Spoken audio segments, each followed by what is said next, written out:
Good evening, sports insomniacs, and welcome to ESN Late Night. I am your host, Joshua Hype Riley, joined here by Michael Vickroy and Justin Waves. We got a lot to talk about today with RosterMania and all this stuff going on. Mike, how you doing, man? Just another night, man. It looks like it finally took off. It started. Now we'll just have to sit back and see if it keeps going tonight, or if we have to wait a few days. Waves, how are you? I'm doing pretty good. I'm doing pretty good watching my Twitter timeline just go to pieces right now. Yeah. Names are flying everywhere. Yep.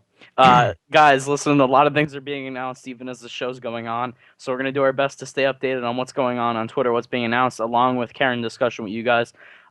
Slack will be joining us a little bit to talk about his new roster with Rise and his hopes going into Black Ops 3. So before we do anything else, let's just kind of read down the list of roster changes, what was announced the last few days, and what we know so far. So I'm just going to read down. Basically, Dito left ISO, Silly left ISO, Llama left ISO. Merc announced he's a free agent, so he is going to be playing on the potential NV team and seeing how that goes once the game comes out. But he's also looking for other opportunities. Twiz announced he's a free agent. Chino, Wheats, and Burns announced they are no longer on Rise. They are all free agents. TCM from Orbit, Mochilla, and Royalty from Thrust are no longer on that team. And then going into teams that were so far announced today, Rise announced they picked up Octane, Slack, and Classic. Octane and Slack from Elevate and Classic from Denial. Stunner announced that they're looking for one with Perp, Swarley, and Godlike. E6 announced that their underage team will consist of General, Temp, Huke, and TJ Halley. And they just announced literally 2 minutes ago that the E6 Pro team for the COD World League, as of now, will consist of Dito and Silly, and hopefully more announcements will come in the coming, hours and days. So, guys, there's tons of stuff going on.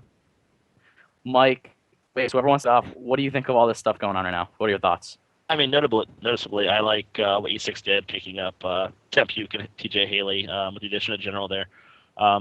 If they can manage that team and keeping them together for the duration of them being under 18, to where when they do hit that age, hoping this league is still around and everything's still going good for COD, they'll be one of the top teams. I think that'll work out great for them if they can keep it managed. Waves? Well, I like seeing all the movement, but it's the same thing every year to me. We're going to watch a lot of people get picked up, and then the game's going to come out, and people are going to start playing it, and we're going to watch a lot of people get dropped right away. So it's going to be a fun few weeks here coming up for us. I'm just interested to see how it flows for the next few weeks. Yeah, it's definitely going to be a sporadic time period. Nam was tweeting earlier. I don't know why all these teams are making roster changes now and announcing things because we have no clue how these players are going to be at Black Ops 3, which is something to keep in mind. Like you mentioned, a lot of these teams may not be the same by the time the first event comes around. Right. So what are they going to call AW people? We had Ghosters. What are they going to call these guys? it's Jetpackers. You know it's going to happen. Yeah, it's Jetpackers. Is that what it is? Yep. Jetpackers. Yeah, Ghosters and Jetpackers. So I don't know what Black Ops 3 people will be. We'll have to figure it out. But with what Nameless said, I agree with him to a certain point. But we don't know the official date of when the qualifications are for the league. We just know December, correct? That's it. So you have a month from the release of the game to the qualifiers, roughly. Why not start building a team and trying to get chemistry going? Worst comes to worst, if it doesn't work out, it doesn't work out. But people are trying to jump the gun here and get some stuff ready for them. It's a good point. We're not going to spend too much time going over things right now because we are having Slack join us, guys. But tell us your thoughts on the roster changes. If you think any of them are surprising, if you think any of these teams are good, bad, whatnot. I know Waves and Mike both had a little bit here to talk about the E6 AM or youth team for that matter. I am excited to see Temp Puke and TJ Halley joining General as well. But I really think that it's nice that we're finally seeing the first team, at least going into Black Ops 3, have a youth and a, I guess you could say, adult or pro division team with Dito and Silly. Obviously, they were together on ISO, so I'm excited to see who they're going to pick up. And I really think it's a good step that probably a few COD Esports orgs are going to look to do with having different teams. So. Yeah, and he used the air quotes there, guys. So don't take E6 Pro, to heart. Still got to make the league. Yeah. Yep. So Ninja Quick said he doesn't really like Rise's change with picking up Octane, Slack, and Classic. Like I said, Slack will be joining us, but what are your thoughts on that roster? Do you think it's a good team, knowing the little bit that we do about Black Ops 3, of course? I mean, it's hard to say without a fourth, but I mean, with just them three together, I think it's a solid, start. From at least watching this game, watching them play here and there. Like I said in the past, I didn't watch a ton of this game, um, but they did well. It's just I don't know who they could pick up as a fourth to kind of fill that spot, and that's always the question because we always see teams stick with three players, or at least try to three core players, and they look for that one person to plug in to fit the role that they may be missing or they want. So we'll just have to wait and see if they can do that. Yeah, and that's the hardest part, really, finding the perfect player to join. But they did say Rise that they're hoping to announce their fourth player tomorrow, so they already clearly have someone in mind. Who that could be, I have no clue, of course, but we'll see. I think that team together will be all right as far as Octane and Slack goes. They've have experience playing together, and Classic's one of those players that really could fit in anywhere. So, in my mind. Oh, I agree. I think I don't know. I think it could be a good roster. Octane really stepped up this past year, and he went from an AN team and worked his way up and kept his spot too. So we'll like to see what happens. But like you said, without a fourth and not really knowing how Black Ops 3 plays, if you need anchor spots and different pieces for the game, which we really haven't needed for AW, anything can be different. This whole team could be blown up before we can get first. True. So we'll see.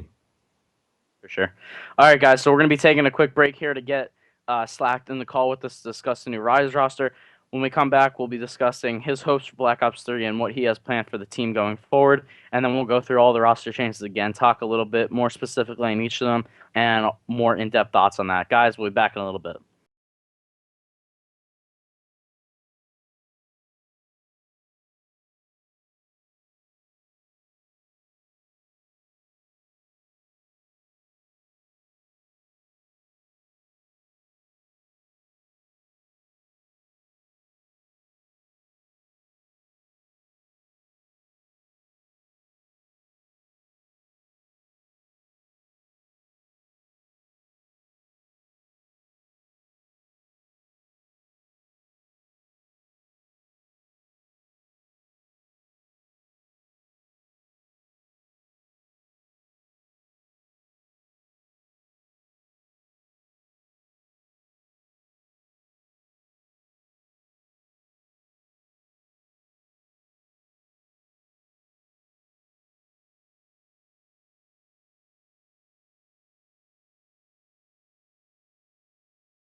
Welcome back to ESN Late Night, guys. I am your host, Joshua Riley, joined here by Creeper and Waves. Also, we are joined tonight by Slacked. Slacked, how you doing, man? Not too bad, man. Yourself? I can't complain. Obviously, it's kind of hard keeping up with all these roster changes and everything, but it's always a good time in the COD community, and I'm sure everyone in the chat's also enjoying it. So, let's talk about your new roster. Obviously, you and Tane, along with Slack, have joined the Rise organization. How long have you guys been planning to come together as a team? Did you guys just decide to team together recently, or was this an ongoing thing heading into this time period? You know, Classic and I have teamed. We teamed the whole entire AW year basically, except for champs and regionals. Every other event we teamed. I couldn't attend those events unfortunately because I wasn't old enough. But we had a lot of success this year together, and we figured, after Worlds happened, uh, excuse me, we were like, why not get back together and things like that. So we decided to get back together with. I wanted to team with him, and Octane played extremely well at the last event. So we were like, you know what? How about us to go together and look for one player, and that's what we're doing. Yep, that's good. I'm excited to see you guys together. Obviously, like you said, you all have experience together, which is good, especially coming into a team. You have chemistry. Obviously, you and Octane teamed this last event, which is also nice to see. You guys had a really good run, placing third. Um, Before we go into more discussion on this, I do want to ask because every guest that we've had on, I tried to ask. Um, as far as AW, there was a lot of hate in the game, but you seem to have a good season. Did you enjoy the game, or Yeah, did you hate it as much as other people? no, I love the game. I don't think they're, you know, to be honest, man, and this is just the blunt truth. I feel like people complain when they're not good at the game. Every single, I'm not sitting here throwing daggers, but if you look at it, the players who complained were the players who weren't doing too good in the year. There were obviously things that, people didn't like about the game that could have been changed to make it a little bit better, but for the most part, it wasn't a bad game, and most of the people just complained because it actually took a lot of skill trying to, shoot people while they're jetpacking around in your face and whatnot. So I think that was a big thing that people complained about, that someone could, you could be pre-aiming a lane and someone could jump over your head or dash to the left or dash to the right and you wouldn't get that easy kill, I guess it would be. So I guess that's why people mainly complained. Yeah, I could see that. A lot of everyone who's come on the show basically said, if you were good at the game, you liked it. If you didn't, you found reasons to complain. So, um, yeah. Guys in the chat, we know we have some technical difficulties going on. Just bear with us while we try to work things out and get that fixed. Our apologies on that. Anyway, going to Black Ops 3, I'm sure you played the beta and had some time with that. What are your thoughts as far as the game goes, and why do you think this roster will work together so well? Um, I don't, I I guess what I would say is I'm not basing a team based on the game. You know what I mean? I'm basing it off recent success. I feel that playing Call of Duty, you're not going to get worse going into a game. You're not going to get better going in. I mean, you may get better, obviously, clearly going into the new game, but like, going into the game, it's not like I'm going to team with Octane. Octane, oh, he's a jetpacker because he became known in Advanced Warfare, so he's only good at this Call of Duty. I just think when people say that, it doesn't make sense at all. So, with this team, I don't feel like anyone's gonna suck or I did base this team based off of AW. I just know these players are all very talented and individuals, and I feel that we can work together and hopefully take home a championship in this game. To follow up on that, going from COD to COD, Ghost to AW to Black Ops 3. I mean, they're still COD, yes, but I don't think anybody can disagree that they are 100% different. And outside of the fact you shoot people, I mean, the gameplay in Ghost compared to AW is night and day. One of the Black Ops 3, you said it doesn't matter; it's COD at the end.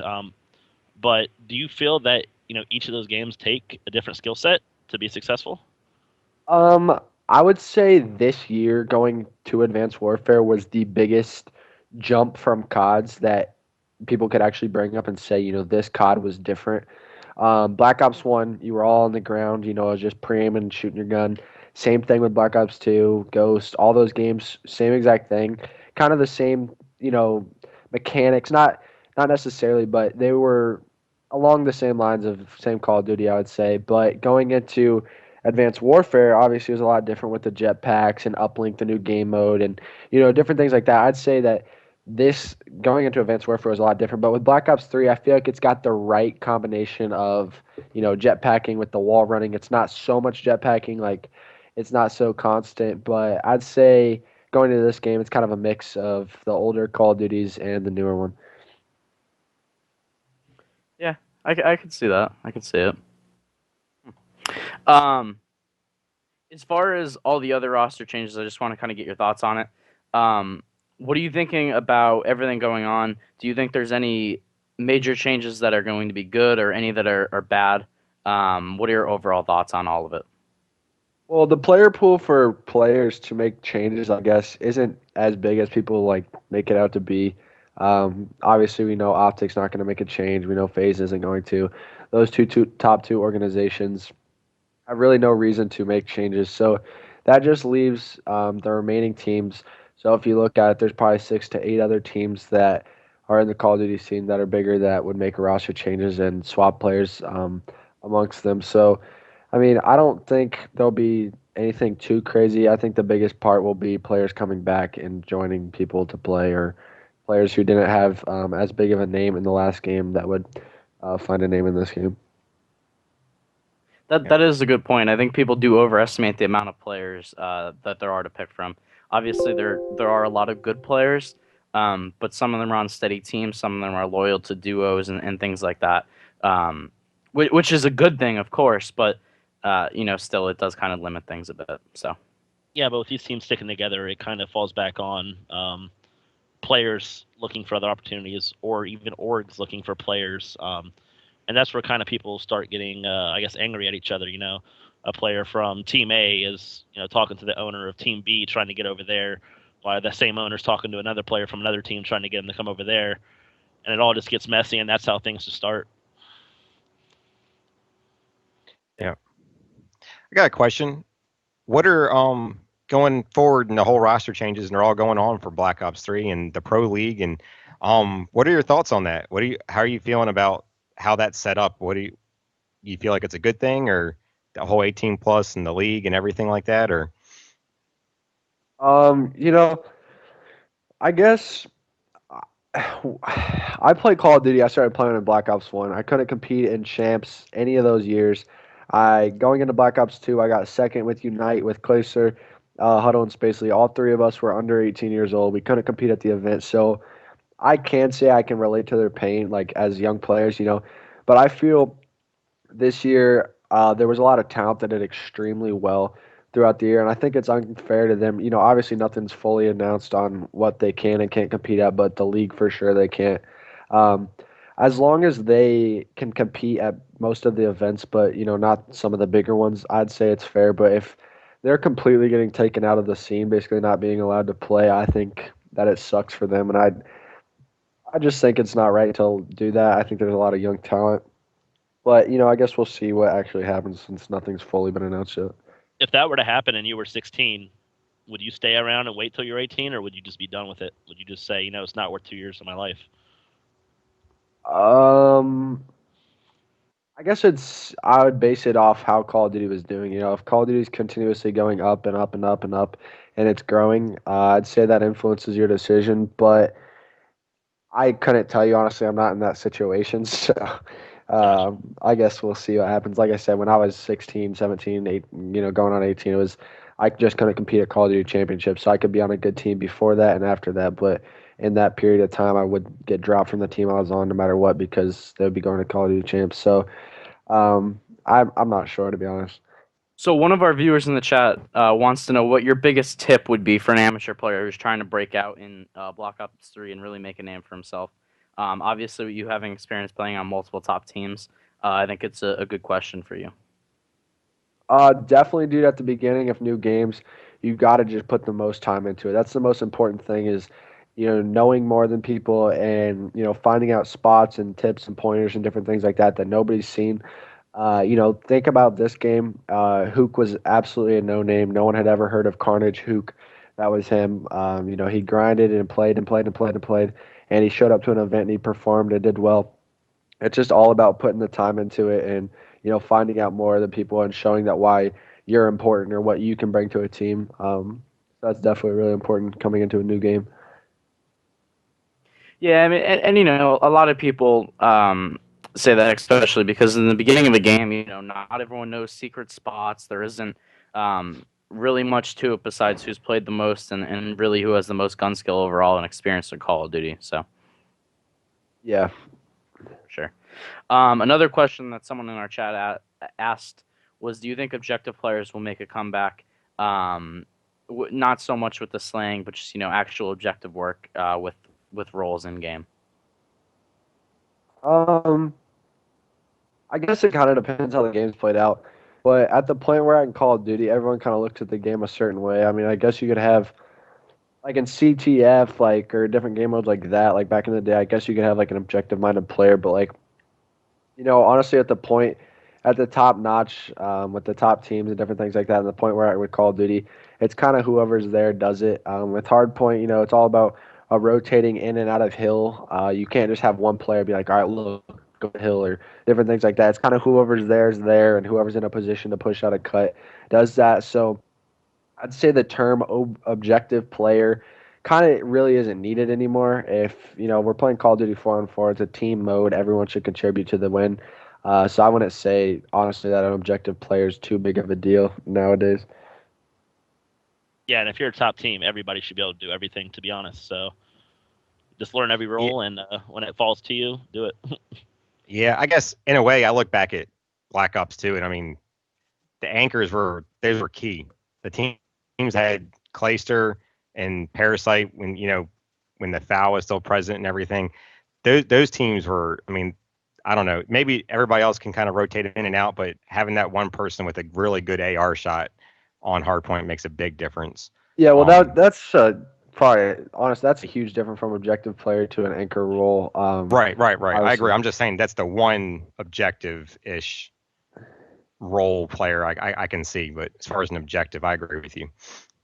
yeah, Yeah. I mean that clearly like going into this new game, like if that is actually a thing, like with Advanced Warfare, you didn't have to have an anchor player because you could literally get across the map in 3 seconds. You could break a hill from the front by just winning your gunfights.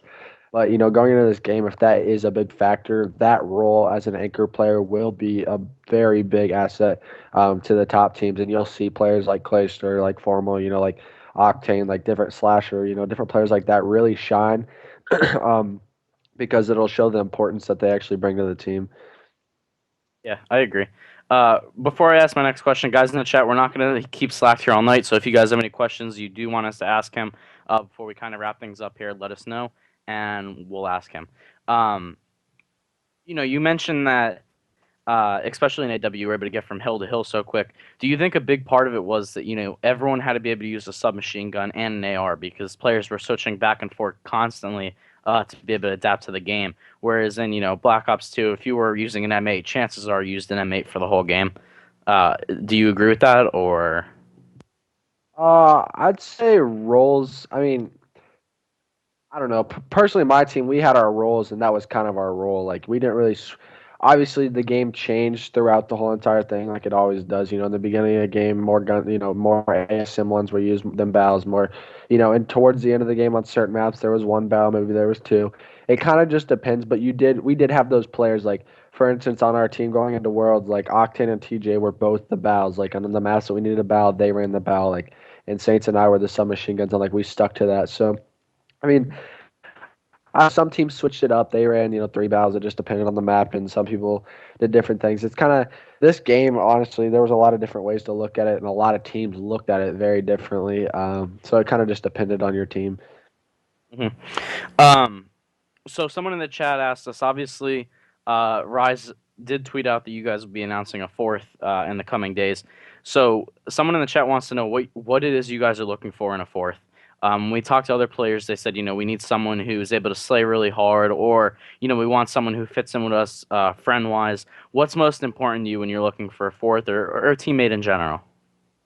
I think one of the most important things with a teammate is definitely you want to like the person or get along with them. Obviously, that is probably very overlooked, and people are like, duh. Well, like, you need to be able to hang out with your teammate in and out of game, be able to, kick it with them, hang out with over. Um, be able to get along with the person because when it comes down to it and when people start to figure out the game and maybe that teammate, makes a bad play or something, and you need to correct him on it. You need to be able to approach him in an appropriate way without him freaking out or getting mad. Because if you can't talk to your teammates and let them know, look, you need to do this instead of that, you're automatically not going to be successful. You got to be able to like each other, and then you got to obviously trust your teammates and have faith in them that they're going to be, skillful to get the job done when it's needed and different things like that. So those two things are very important, and that's what we're looking for, obviously, with our fourth. We obviously really like the person that we are going to pick up, and we obviously have a lot of faith that they're going to be very skillful going into the next game. Yep. I definitely agree. Liking someone and being able to work with them is definitely a big part of teaming. Because if you get in an argument in game and you can't communicate, then the whole you might as well just not even play. So yeah, I definitely think it's a big part of it. One of the last major questions that was in the chat before we kind of wrap this up.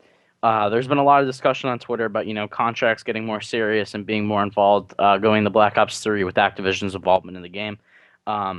Do you think having contracts that are upholdable is necessary going into Black Ops 3 and the future if we want to push Call of Duty esports forward? Yeah, I definitely think that needs to be, definitely pressed for players just because, as our community grows and as we get bigger and with Activision really taking over Call of Duty this year, definitely, there needs to be more maturing. That needs to see what, people are allowed to tweet and what they're not. I think that definitely looks bad, as when people are coming into our esport and looking at it, it definitely needs to look professional. And people need to look at this sport that it's something that is very important, mature, and it's something that can grow. So I definitely think with them pressing the contracts and different things like that, I think that'll help with Call of Duty growth and with a lot of the players acting up or different things like that on Twitter. Good points. Good points. So I didn't plan on asking about this, but I've seen a lot of questions in the chat, people asking, so I'm going to. They want to know what enticed you to join Rise instead of taking this roster idea to Denial or Elevate, where you already had roots in. Was there anything specific reason why you went to Rise instead of another org, or was it just a general decision? I, I'm not going to get into everything. Without getting into That's fair. That's fair. Yeah. I don't want to burn any bridges with anyone. I have respect and love for all the guys on Elevate and everything they did for me.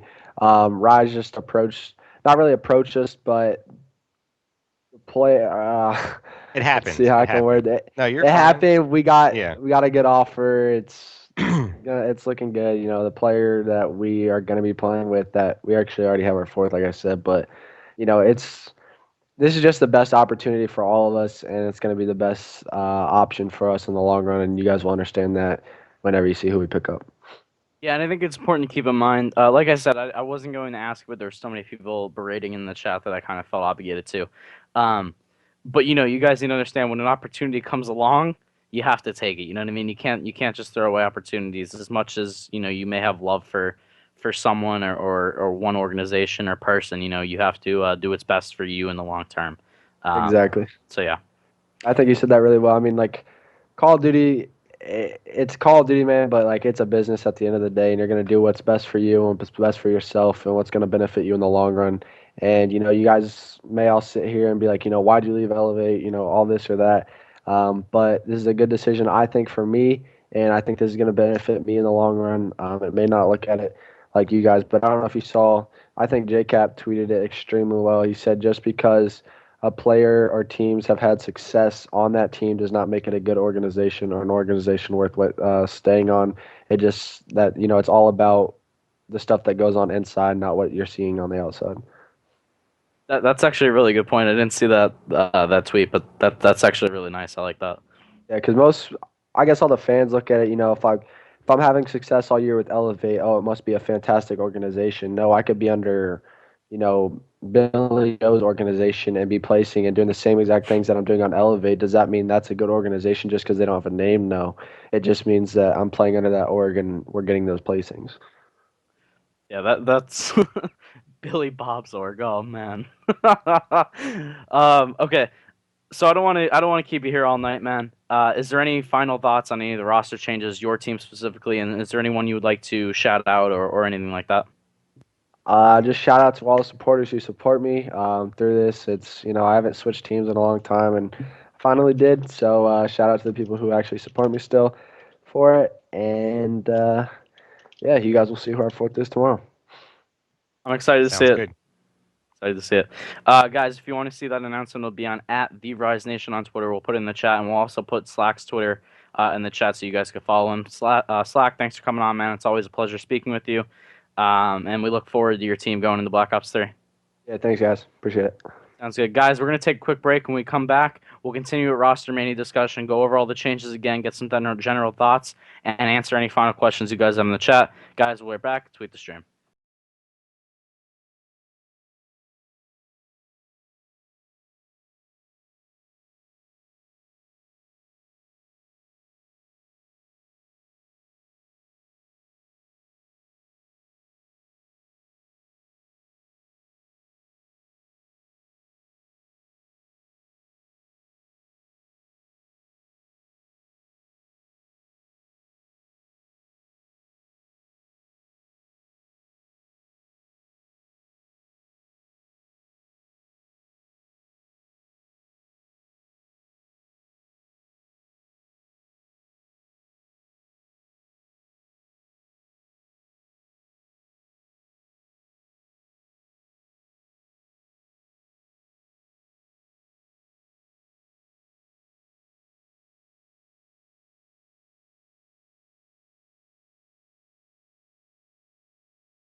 Welcome back to ESN Late Night, episode 67, where we're going over all the RosterMania news. Slack just left a call. He talked about, Rise and why he chose this team going forward.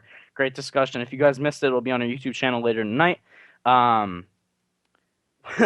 So news just broke on Twitter that Slasher is no longer in denial, which is a surprise to some, maybe not to a bunch of other people, but It's just surprising to me because literally 5 or 10 minutes ago, the owner of Denial was tweeting out, he's excited to have a faithful teammate, and he has faith going into this game, that they'll be able to build a squad. So it kind of sucks for them. But obviously, everyone wants to talk about Slasher and what he's going to be doing now. Guys, what are your thoughts? Also, people in the chat, let us know your opinion on this, what you think he's going to be doing, and if you think this is a good move or not, and we'll kind of read some of your thoughts out loud. Mike, Justin, take it over. I mean, you don't leave unless you know where you're going, right? I guess so. and I mean, at this point, to be honest with you, just putting the pieces together, there's only 2 places he could go. I mean, Rise and E6. So I mean, and I'm gonna go with I put money on Rise here if I was, a gambling man, which I am. So, but I see that. We don't know for sure, guys, of course. But in the chat, let us know if that's what you think is gonna happen here. Yeah, man, I had for Denial right now. Not as an org, but that just wiped out fast for them. Now they're an org that they're going to be able to pick up kind of who they want in a way. They've got to be considered easily a top 5 org right now in Call of Duty.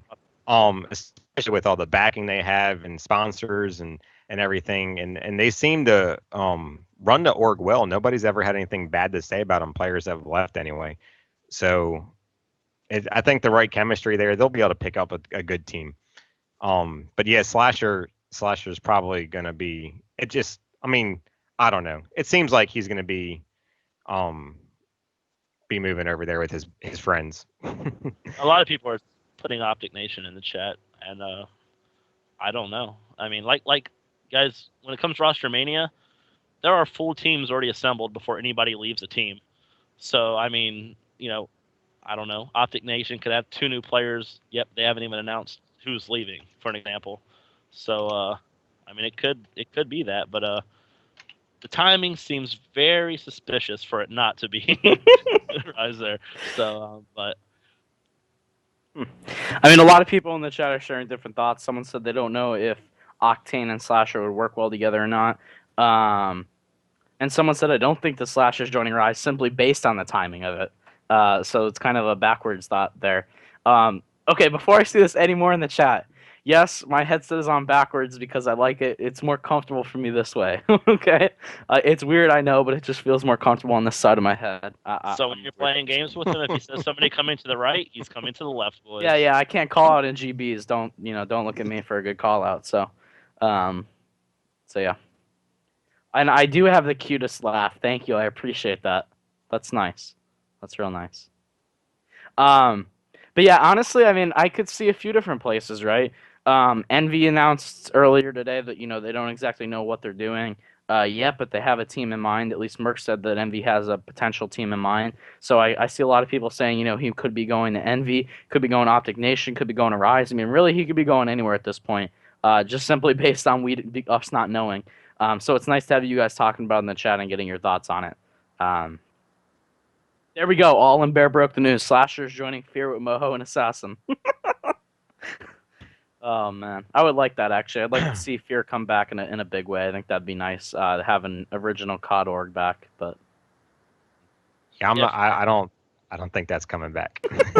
Rambo and Big T came back together for Black Ops 3. I don't think they'd win anything, but I think they would be like fan favorites for everything that they did. Oh yeah, the stream would love it. I know that. They would definitely get views would help. They would definitely get a nice esports org too, because they're all a little older, a little more mature, and they all have a good following. So it'd be fun to see for sure. What Merck tweeted earlier in his tweet longer, and then the tweet afterwards saying the orgs aren't in the community yet. Yeah, he did say that. Yeah. So. Supposedly there's 2. There's 2 names floating around. So we'll see. We'll see what happens. It'll be interesting. I mean, with Activision supporting Call of Duty, with the $3 million COD World League, and them just recently picking up a whole esports division with the former CEO of ESPN and the former president of MLG, Sepso, that's obviously they're willing to put money in it, and they're willing to put a lot of resources in it. So it's exciting to see what's going to happen. I would expect some big esports orgs to come in. And I think it has to be soon, right? If you want to come in here and do this, you got to kind of do it now. If you're an outside org coming in, right? I mean, I would imagine. Sorry. A couple of weeks max. I mean, the time frame. I would say you have to have your team.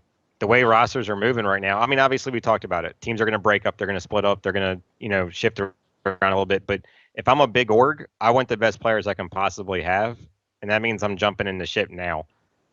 If you already don't have the org, the players behind the scenes built up already, and if you're not already talking to those players or talking to teams about buying out their rosters. Exactly. That's already could be happening. I mean, oh yeah. The thing about it's definitely before December, before the tournament. The thing about esports orgs, sorry, let me clarify. Esports orgs that aren't already in COD, like actual professional esports organizations, no shots intended. Shots. But like, they like to have a full announcement go out, a professional one with quotes from all the players. They like to announce everything right away, and together, the whole roster, their plans for it and everything. So I don't think you'll be seeing anyone like, Cloud9 or TSM, CLG, Liquid, any of those guys announcing, oh yeah, we picked up one player, we're kind of going to see what we could do with it. They won't even come in for one player unless it's like, Crim6 or someone like that. But like, they'll have a whole team together and they'll want to announce it together and have a big showing coming out. So I wouldn't expect anyone to just, one person saying, oh yeah, I'm with C9. So well, and like what Wave said, these orgs that are potentially coming in, nothing against COD, of course, but they have money. They have big money. They want to come in. They can buy they could probably buy any team they wanted to, if they were that serious to come into COD and wanted a roster. I don't know who would be willing to sell, of course, but so, they don't necessarily have to go through and pick up stragglers through free agency or try and convince somebody to leave or whatever. If they were serious about it and they wanted a roster, they could go out and get it pretty easily. Yeah, for sure. What do you think about one of these guys waiting until the league starts? One of these teams makes it and then buying them out then. To be honest with you, that'd be an option on the table if I ran one of those orgs. In fact, that's a safer bet, to be honest. No, it is. The price is going to jump up a little bit, but let's be honest. Depending on who's actual free agents, depending on their contracts right now and what teams are a part of.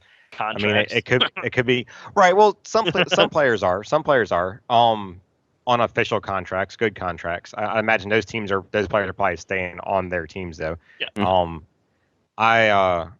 I don't know. I mean, if I'm C9, if I'm coming into COD, let's say, and let's say C9's coming into COD, are you buying out a roster after they make the league officially so you don't have to waste your time? Or are you trying to get some hype built up around the team that you feel like has a good shot to do it before it gets going? Well, see, originally what I was thinking is they needed to get into it now to get that roster, to get them together, to get them qualified. But you bring up, an amazing point. Wait till the end of December. Qualifications go on. Some of these teams are going to, because they'll pay money. They'll pay good money. And a lot of these orgs, you flash a check in front of them or you say, hey, I'm going to give you $200,000 for your roster and your spot. They're going to be like, that's not even going to be. The teams have been going for. Well, I don't know. But that's a little bit different from what's going on right now. Yeah. The last official transaction of like a team actually buying a team where a number was set out was when Evil Geniuses bought the roster and the league spot for $70,000. And it's gone down, way down since then. I can tell you that from AW's league spots being sold, that number is not even close. I guarantee there's owners who wish they got 70,000 out of AW's league spots. Yeah, but again, keep in mind it was rosters too. I mean, you right, and this is going for champs, so you're looking at a potential. It's an investment, yeah. Yeah, I mean, $1 million plus. I don't know how much they can possibly win over the course of the year. I don't know, but these orgs are paying how much money to get some of these League of Legends teams and CS:GO teams, and they're paying upwards to a couple $1 million. I mean, these teams have, $1 million budgets to work with. I mean, guys in the chat who may not understand how much money these orgs actually have. Orgs like TSM, Cloud9, and CLG just signed a multi-million-dollar deal with DraftKings to advertise them. There was other orgs involved, of course, but still a multi-million-dollar deal for one partner. And, they have a bunch of partners. They have, Intel, HTC, all these other, big name companies supporting them. So there's definitely money to be spent. And if they really want a good team, they can get it. But Justin did make a good point. Do you wait and see who's good at the game? Because right now going in, I only know of one team that's actually a safe bet. And the only safe bet is Optic Gaming. because you can't really go wrong with Crimsix, Scump, Karma, or Formal. You can't go wrong with any of those players. They've been good across the past 3 games. Yeah, I mean, but I highly doubt so Optics no. willing to sell. You know what I mean? Well, Like, I it's not would No. doubt, I would no. doubt it as well. But I mean, if you're serious about this and you're running a major org trying to get into COD, you send Hex an email. Just inquiring, seeing if it's possible. But them and FaZe, I think, are those only two that I don't think would release their stuff unless FaZe just wants to get out of COD. We saw some of their displeasure recently. Yeah, I've watched that displeasure on Twitter. So who knows what happens there with FaZe? They don't seem very happy with the Activision taking over piece. Okay, to clarify, because I think that there's a lot of misconfusion in the community too. Banks went on to explain further afterwards that his tweets were about this What past has year happened. and not so much Activision. They're excited for Activision taking over, but the MLG leagues weren't exactly what they would have liked. So yeah, sorry to cut you off there, but I just wanted to clarify. No, I'm just saying, like, they've obviously, I don't know. We'll see. I think nope. There's not a chance that Hex is selling. Hex has an ego, and anybody with an ego he wants to win a championship, a real championship, and he wants to win COD champs, and that's not like a bad ego. I'm not saying that's a bad ego. He wants to win, and who wouldn't, right? That's why you play. You play to win. So I don't see him giving up. It's been a while. Yeah, it's been a while since he's had a team that's right there. And this year they should have won it this year in all reality. I mean, they really should have. But I don't see him getting rid of anything. And maybe after he wins a championship, maybe then he kind of everyone in COD has an ego, right? Like if you're the owner of Deny, you have to have an ego because it's like, damn, my team won COD champs this year. And if you're Envy, Hastro has to be saying, man, I have like top 4 teams in every single game that's besides like League of Legends and Dota.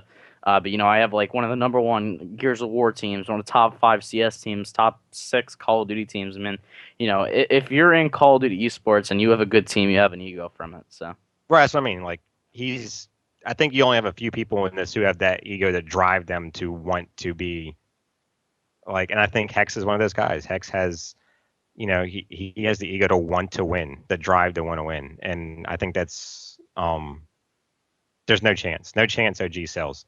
No, even if the numbers.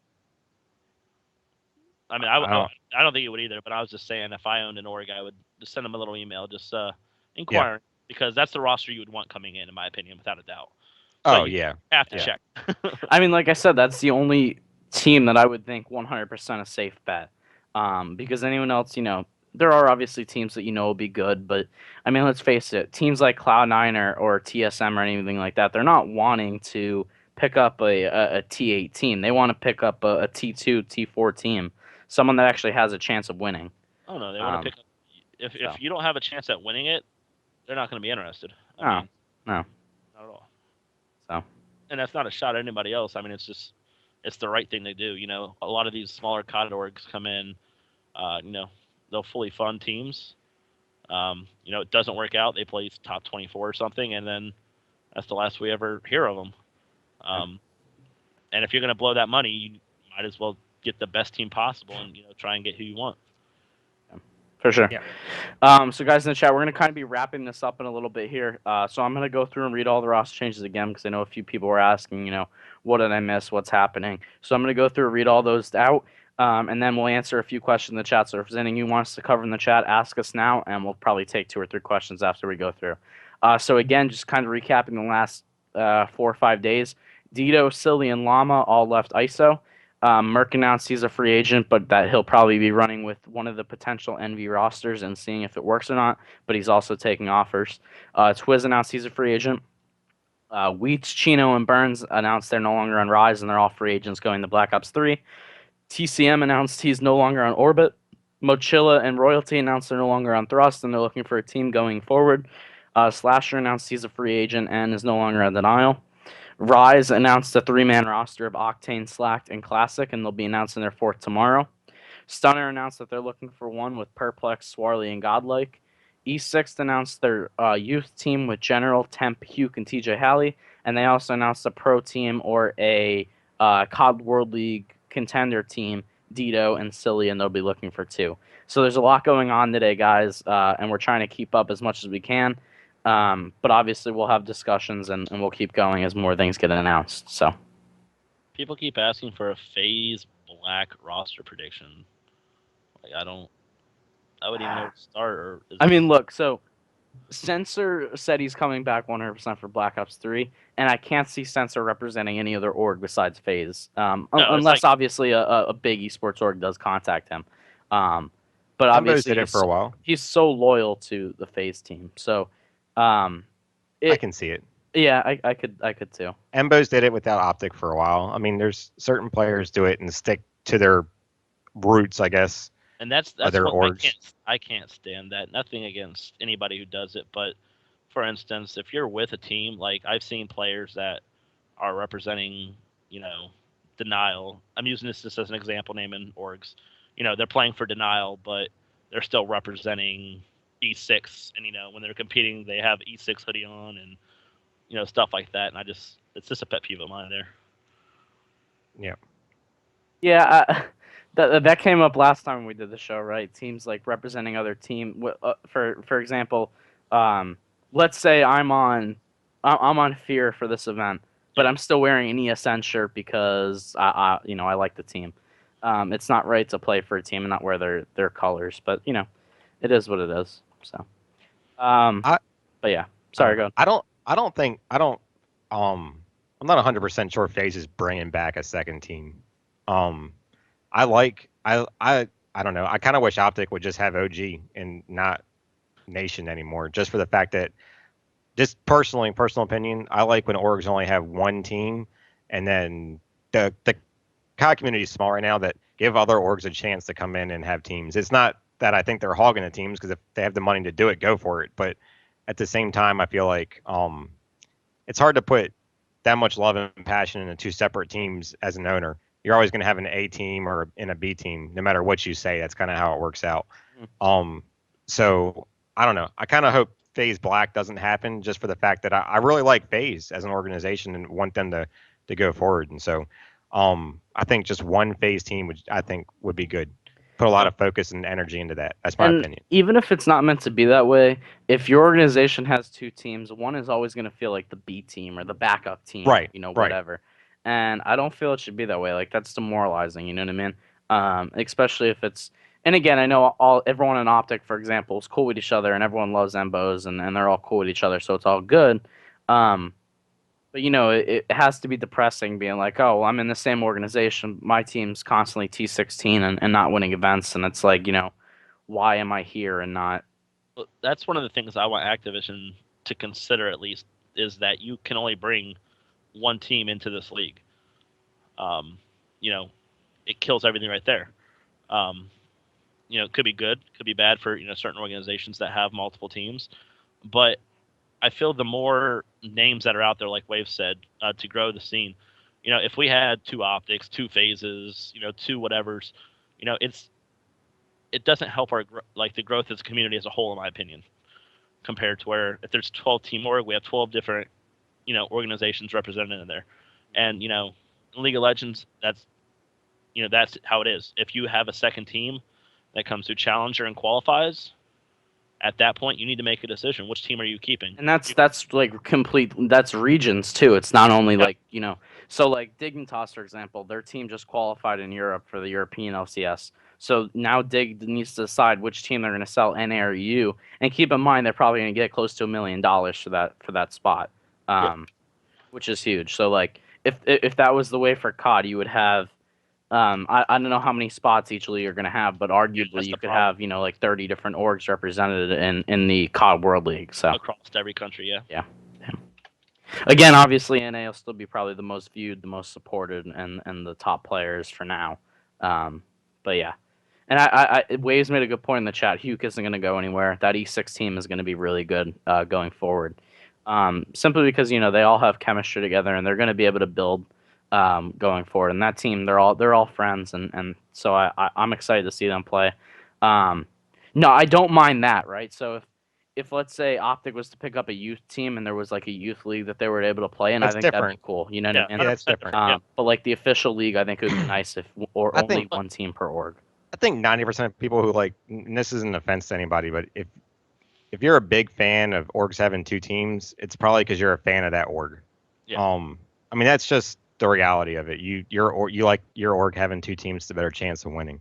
And somebody mentioned having a bigger league if that's the case, and we've had this argument internally a bunch whether the league should expand or not. In 12 teams or go to 16 or what. And a lot of the pros wanted to go to 16, but if you looked at the league last year, across the board, every single season for the past, even going back into Ghosts, there's always 4 or 5 teams that are on the bottom already. It's already top heavy, and the bottom's already the bottom. You add another 4 teams, that doesn't make it any better.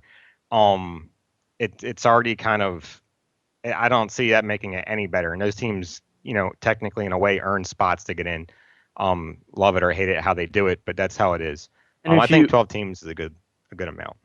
Sorry to cut you off there, my bad. No, you're fine. But if you do have a league with like 16 teams, I mean, it kind of gets rid of the purpose of it because now every arguable top team in the game is in the league instead of, being something special and being something that you really have to work for. So, honestly, I would be even happier with an 8 to 10 team league instead of 12. I already think 12 is too much in that aspect. But again, it's just my thoughts, of course. So I agree completely. If MLG hosts events like they did in the past, these huge open brackets and whatever, and you want to send 10 teams, more power to you. But when it comes to the league, that there's over $3 million in the line here for this. I think we just need to cut it off. One org, it's done. And I think what they're doing, that's what they're calling the competitor. What are they calling that's the challenge league. I think the challenge league is going to be exactly that. So all these people who are wanting a bigger thing because they want to see more players, I think that's what the challenge league does. Is it gives you a chance to see those players, and they have an equal chance to get to champs too through this league system that they're doing. So I think the challenge is exactly that. It kind of answers and fills that void.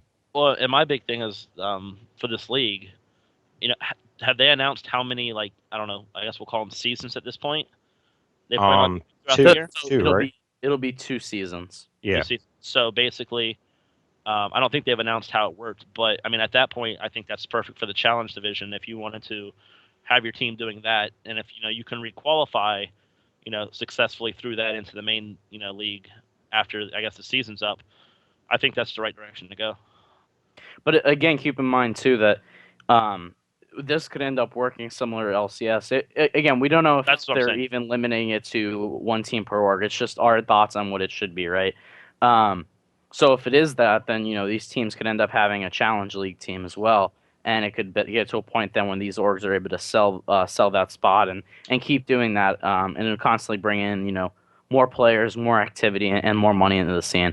Again, guys, keep in mind these are all just our opinions only. It's nothing confirmed, nothing official, and it doesn't represent ESN's thoughts on the matter. So, no, somebody in the chat just said it's not the big org's fault. It's not. It's at all. No. Like I said, if I had the money, I would 100% try to do it. If I could find 2 teams I thought were going to win. This is where it comes down to. It's on whoever's organizing the event. They have to figure out what's best for the league, for the scene, for the community, for the growth. It's just my personal opinion. I think growth is having a bunch of different teams in there. Right. Having 2 of the same team, it is what it is. If you're a big org and it allows it, if they don't restrict it, more power to you. I mean, you got 2 teams in there. You're going to get twice the exposure, twice the chance of doing well, twice the chance of bringing in the money, and you should do that if you can. It's just how I feel it should be done. Yeah, the only reason I think that it should be one team per organization for a certain league. It gives more orgs the opportunity to come into the scene and have a pro team, and it also gives more people who aren't top players like myself a chance to work in management for those teams and maybe still make a living doing esports. It gives more opportunities to those people and helps the organizations grow and maybe expand to other games and so on and so forth. So, someone in the chat keeps asking, I saw it maybe 5 or 10 times throughout the night, do we think that specialists will help or kill COD, the specialist abilities going into Black Ops 3? I honestly have no idea until I see it. It's hard to stuff like that. It's just pure. Do you like it from the beta? Do you not like it from the beta? Until we see the competitive rule set, how it's laid out. Well, we already saw, a tiny little display of it. But consistency. We got to see it. After we watch a bunch of games, it's like, okay, this is great or this is bad. I don't think it'll make it or break it though. I think it's like you said, we have to watch it play out for a little while to see how it actually does and see how it actually plays out. But then you also have to trust Treyarch, right? Treyarch already took the beta and everything, the majority of the things people complained about, they already said they fixed. Yep. They went through and fixed a bunch of it already. And that's the best part about Treyarch running a game is that they fix things that people complain about. If the community as a whole complains about something, they're probably going to fix it. So we'll see what happens there. But like you said, got to watch it happen and play out in the game first. My only concern with picks and bans and picking specialist abilities is how long it could potentially take at events. So I'm pretty sure I figured it out to where if everyone takes as long as you possibly can time-wise to pick each thing between the picks and bans and then deciding which specialists you're going to take, I'm pretty sure it was like you could take 7 or 10 minutes on it, and don't hold me to that because I'm not positive on that, but it was around that. And my concern is if you have a best of 5 or best of 7, you could be spending 45 minutes of time watching teams do picks and bans. And it's not even that. Sometimes we're waiting 10 minutes between maps in general. Yeah. And then you want to throw on an extra 7 minutes here. If you're playing a best of 5, we're talking hour and a half or so. That's my only concern. Again, I'm sure Activision's already thought of that, and there's already contingencies in place to help with that. But again, just something to keep in mind. So, guys, we'll maybe take 1 or 2 more questions in the chat before we kind of wrap this up. Yep. All in Bear wants to know, Waves, have you been lifting? There's a joke that I can't say right now because I'm gonna keep. So have you or have you not been lifting? We're just gonna go ahead and it is what it is. So he has been lifting. Ollie, ask him in a private chat what he's been lifting. Yeah. Ollie, we'll talk about that later, but I don't want to offend you in front of all these people.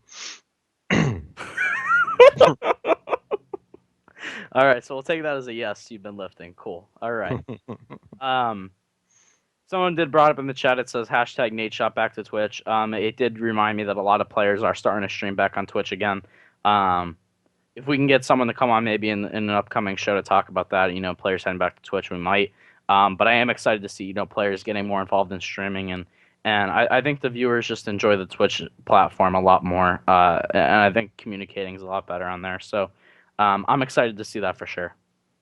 Somebody won't pick some bands work like League of Legends.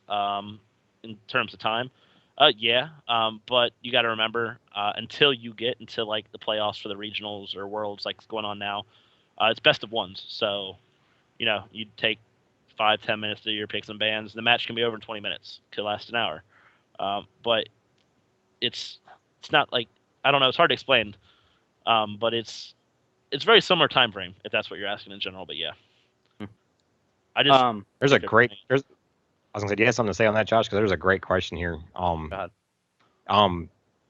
So how do you guys feel about keeping Black Ops 3 on the circuit for longer than a year? Let's say it's a great game. Let's say it's Black Ops 2. Let me jump in here. On this because I've been saying this since we did the show on Black Ops 2. You want COD to get to the next level? We need 2 to 3 years per COD minimum. If it's a bad COD, unfortunately that sucks for us.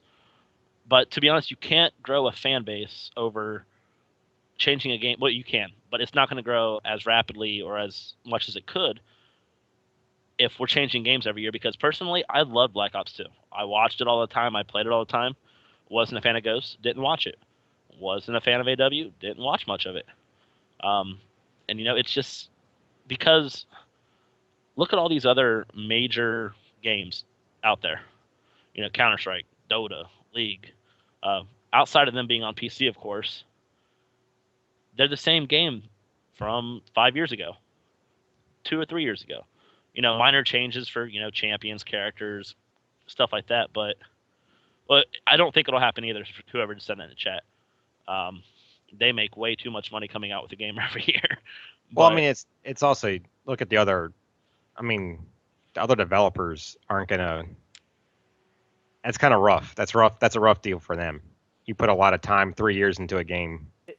It's You don't get business, right? showcased. Like No, I Activision makes agree. too much money. So like personally, I don't even think the problem is like the game every new year. I think it's that there's so much inconsistency between the games. Well, that's Um, yeah. No, if the I same agree. amount of developer support was put into Call of Duty Ghosts and Advanced Warfare as was with Black Ops 2 and whatnot, I think that the games would have succeeded and it wouldn't have been too much of an issue.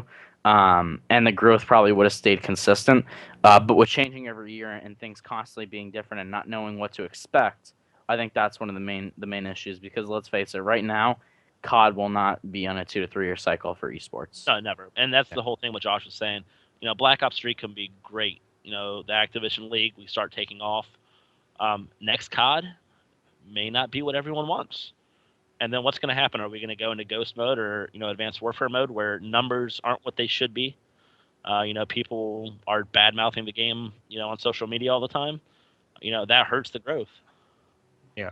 Oh yeah, definitely. I think that's a catch-22, right? So, I also think it's weird that because Champs is so early on in Call of Duty that you'll notice a lot of these players kind of fall off and stop playing as the year goes on anyway, Yep. and wait for the next game to come out. So having Champs at the end may help the life cycle of every game that comes out because even Ghost was kind of people had its issues with it, but it was popular up until Champs, and then it kind of fell off a little bit.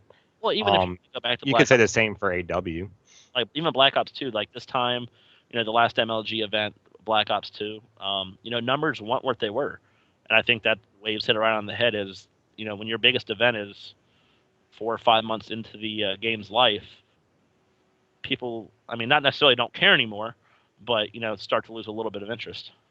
Yeah, I think that'll definitely help with it being at the end of the year. Um, we'll take two more questions to talk about, so I don't want to keep the show going too long tonight. But someone asked, what was the most shocking roster change that happened tonight, in your opinion? I'll take this one first. I think I'm going to have to go with not a specific roster change, but more so E6 announcing two teams in one night. I'm excited that they have the youth team with General Temp, Puke, and TJ. But I'm also pretty excited that they brought on a COD World League contending team of Dito and Silly. I'm not the biggest fan of that roster itself, Dito and Silly, but it's going to depend who joins them, of course. But what is cool to see is that they're supporting, two teams, and that they do want a team for the COD World League. So that's probably the most shocking thing for me that they announced two teams in one night. I Mike, think, Waves. for me, it's denial in a sense that, we knew they had to rebuild losing two minors because the rules or whatever. But I didn't expect both their players to leave today, and now that kind of leaves them just sitting there with nothing. Got to go out and start recruiting some people. But that was probably the biggest, at least, shock for me there. I have nothing to add. I mean, those are both mine. I love that roster of the young E6 roster of Temp, Puke, TJ in general. I didn't see it coming. I didn't see them joining E6 after talking to Temp the other night. But that's a solid team. That's a really solid team. I know everybody's more worried about the older teams because of what's happening with the league and champs and everything. But there's a lot of other events, and that team has a chance to be a top 5 team at some of these other events, because of the skill level. Right now, I mean, obviously, if the game, we never know what they're going to be like in Black Ops 3, but right now, and then I agree, denial not having a roster at all going into this right now. That's not what I would have guessed or thought would have happened a month ago. No. Yeah. It's going to be a long wait yet. Rosters are going to keep changing. The teams that are together right now that were even just announced tonight probably won't be the same by the time the first event comes around. But yeah, something to keep in mind, guys. On the 28th, which is Wednesday, Activision is hosting a stream for Call of Duty Esports announcing some stuff. Apparently, we don't know what they're announcing specifically, but they are going to be announcing some esports stuff. So 28th, it's at the Paris Games Week. We'll post the exact time and stuff on Twitter later on the night, and of course, we'll be live tweeting the event on Esports Nation. So anything gets announced, we'll have coverage of, and of course we'll be live afterwards, hopefully talking about it and going over all the news. So yeah. And let's not forget the biggest differential between COD and all these other major esports is, first off, they're on the PC and they're out of the box. So yeah. But it's going to be a good time. I'm excited to see everything that's going to happen. We're going to kind of wrap the show up here, guys. I want to thank everyone for tuning in tonight. We had a great discussion about roster changes and everything going on. Our next scheduled show is on Tuesday. But, of course, if a lot of things happen tomorrow and we're available to go live, we'll probably go live. It's just based on what gets announced. So keep an eye on our Twitter, our personal Twitters, or the main ESN account for information on that. Any final thoughts, guys? It's gonna be a fun week. Yeah, Fun it is. couple weeks. Gonna be a Yep. fun couple weeks. So, looking forward to it. Mike? nope, nothing else. All right, guys.